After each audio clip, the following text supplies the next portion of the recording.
Hello नमस्ते। एगो तिलक चढ़ा के साड़ जालन तो उनके गाड़ी गवाला अच्छा लगे तो लाइक शेयर करो।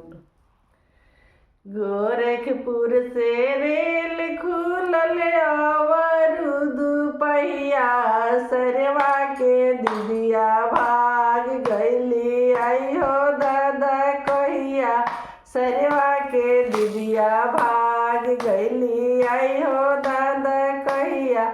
दिल्ली से रेल खुलल अवरुद पहिया सरवा के बहिनी भाग गईली आई हो दादा कहिया।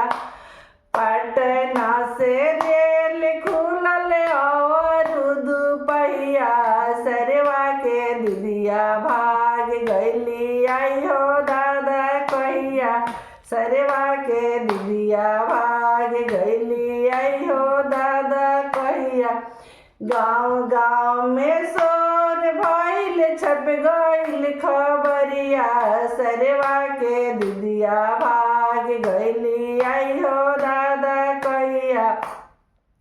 गाँव गाँव में शोर भइल छप गईल खबरिया सरवा के दिदिया भाग गईली आई हो दादा कहिया।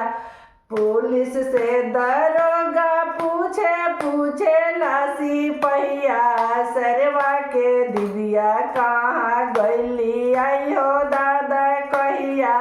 सरवा के दिदिया कहाँ गईली आई हो दादा कहिया। पुलिस से दरोगा पूछे पूछे लासी पहिया सरवा के दिदिया कहाँ गईली आई हो दादा कहिया। रोवे ले कावन सरवा धुने ले कपरवा हमार दिदिया भाग गईली आई हो दादा कहिया। रोवे ले कावन सरवा पीटे ले कपरवा हमार दिदिया भाग गईली आई हो दादा कहिया।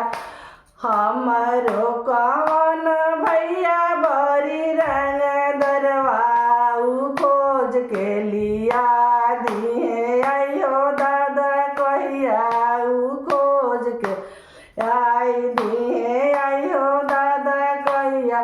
गावे गावे खोजस भैया खोजे ले सहरिया सरवा के दिदिया मिल गईल भैया के से जरिया सरवा के दिदिया मिल गईल भैया के से जर।